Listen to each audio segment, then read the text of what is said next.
జై శ్రీరామ్ జై హనుమాన్. శ్రీమద్ రామాయణము సుందరకాండ 42వ సర్గ. మనం చెప్పుకుంటున్నాము హనుమంతుడి యొక్క పరాక్రమము గురించి, ఆయన యొక్క వీరత్వం గురించి. ఇంకా మనము కొద్దిగా మొదట్లోనే ఉన్నామని చెప్పుకోవాలి.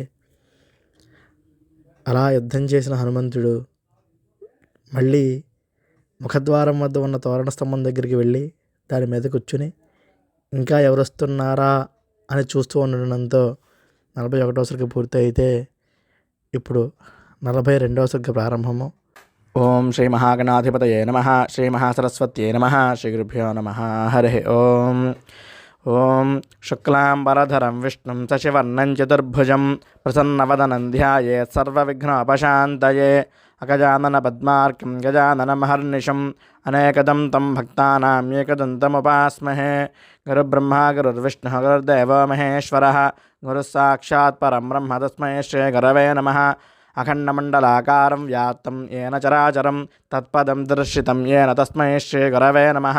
అజ్ఞానతిమిరాంధస్య జ్ఞానాంజనశలాకయా చక్షురున్మీలితం ఏన తస్మై శ్రీ గురవే నమః. యా కుందేందుతుషారహారధవళా యా శుభ్రవస్త్రావృతా యా వీణావరదండమండితకరా యా శ్వేతపద్మాసనా యా బ్రహ్మాచ్యుతశంకర ప్రభృతిభిర్దేవైः సదా పూజితా సా మాం పాతు సరస్వతి భగవతి నిశ్శేషజాడ్యాపహ.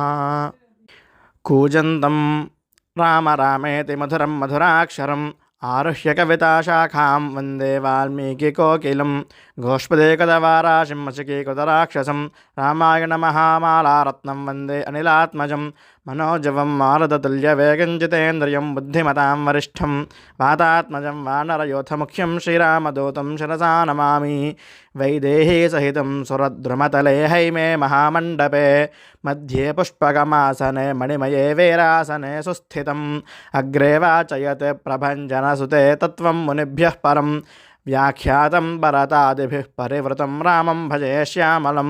నమోస్తు రామాయ సలక్ష్మణాయ దేవ్యై చ తస్యై జనకాత్మజాయే. నమోస్తు రుద్రేంద్రయమానిలేభ్యో నమోస్తు చంద్రార్కమరుద్గణేభ్యః. శ్రీరామ రామ రామేతి రమే రామే మనోరమే సహస్రనామ తత్తుల్యం రామ నామ వరాననే. ఓం శ్రీ గురుభ్యో నమః. హరి ఓం. పక్షులు జంతువులు కూడా భయంతో అరిచే అరుపులు, చెట్లు పెలపెలా విరిగిన శబ్దాలు విన్న రాక్షసులు భయంతో వణికిపోతున్నారట. పైగా రాక్షసులకు దుశ్శకునములు విపరీతంగా కనపడుతున్నాయట. వారంతా నాలుగు దిక్కులకు పోయి మరీ చూశారట. విరిగిన చెట్లు, పాడైపోయిన వనము, గట్లు తెగిన సరోవరములు, స్తంభము మీద కూర్చున్న హనుమంతుడిని కూడా వారు చూశారట. వారిని చూసిన హనుమంతుడు తన ఆకారమును పెంచి వారిని భయపెట్టారట. వెంటనే ఆ రాక్షస స్త్రీలు సీతాదేవి వద్దకు వెళ్ళారట. వెళ్ళి వాడు ఎవరి కోసం వచ్చాడు? నీ కోసం వచ్చాడా? వాడు నీకు తెలుసా? వాడు నీతో ఏమి మాట్లాడాడు? అసలు వాడు ఇక్కడికి ఎందుకు వచ్చాడు? వాడికి నీకు ఏమిటి సంబంధం చెప్పని సీతాదేవిని గద్దించి మరి అడిగారట. మరి కొంతమంది రాక్షస స్త్రీలు సీతాదేవిని చూసి, సీత, నువ్వు ఏమీ భయపడొద్దు, వాడు ఎవరో మాకు చెప్పు, వాడు నీతో ఏమేమి మాట్లాడాడో చెప్పు అని అనునయంగా ఈ విధంగా పలికారట వాళ్ళు. అప్పుడు సీతాదేవి వారితో ఈ విధంగా అందిట. ఆ వానరాన్ని చూడండి, ఎంత భయంకరంగా ఉందో. అది మాయారూపము ధరించిన రాక్షసుడు కాబోలు.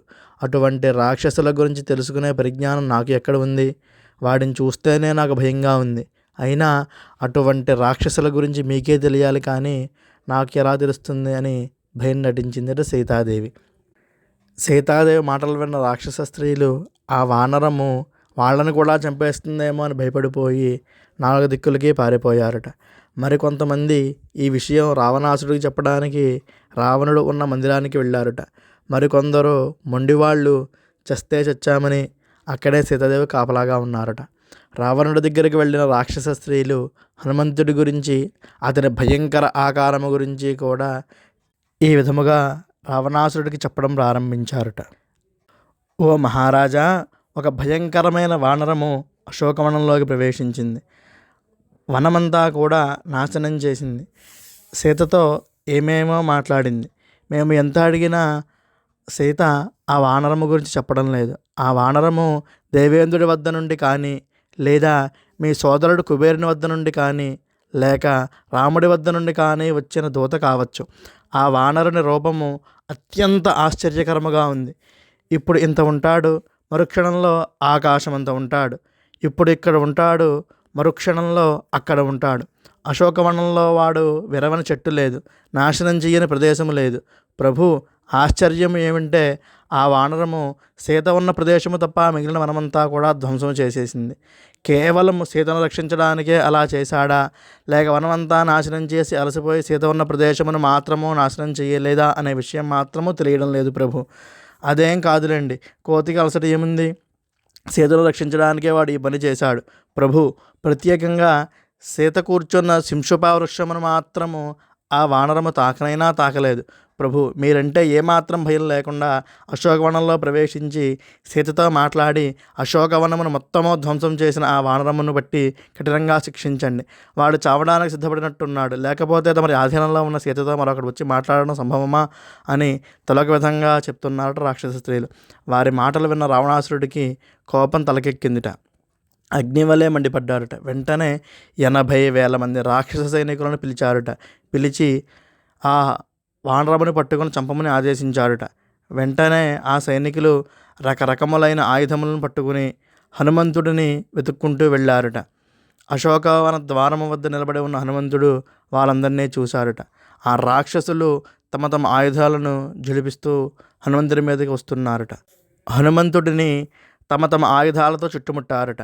వారిని చూడగానే హనుమంతుడు తన శరీరాన్ని పెంచారట. తోకను నేలకేసి బాదారట. బాది ఈ విధముగా పెద్దగా అరుస్తున్నారట. ఒరేయ్, నేను వాయుపుత్రుడను, నా పేరు హనుమంతుడు. నేను రాముడు పంపగా, సుగ్రీవుడు పంపగా రామదూతగా వచ్చాను. మీరు ఎంతమంది వచ్చినా నేను చంపేస్తాను. 1000 మంది రావణులు కూడా నా ఎదుట నిలవలేరు.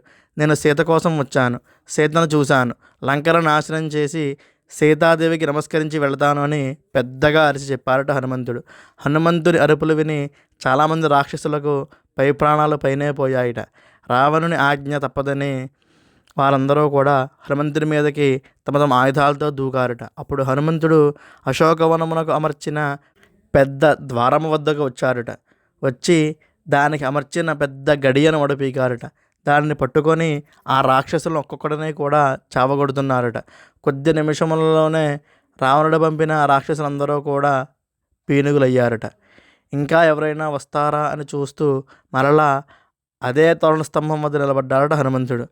చచ్చిన వాళ్ళు చావగా హనుమంతుడి బారి నుండి తప్పించుకున్న కొంతమంది రాక్షసులు పరుగున పోయి రావణుడికి జరిగిందంతా చెప్పారట. తాను పంపిన రాక్షస సేన సమస్తం హనుమంతుడి దెబ్బకు ఆహుతయ్యారన్న వార్త విన్న రావణుడికి మరింత కోపం పెరిగిందిట. అదే రావణుడికి తగిలిన మొదటి ఎదురు దెబ్బ. వెంటనే తన సేనానాయకుడు ప్రహస్తుని పిలిపించారట. పిలిపించి అశేష సేనలతో ప్రహస్తుడిని హనుమంతుడి మీదకి పంపారట రావణాసురుడు. మనం ఇంకా హనుమంతుడి పరాక్రమము కొద్దిగా ఏదో ఒక నామం కింద చెప్పుకున్నాము అంతే.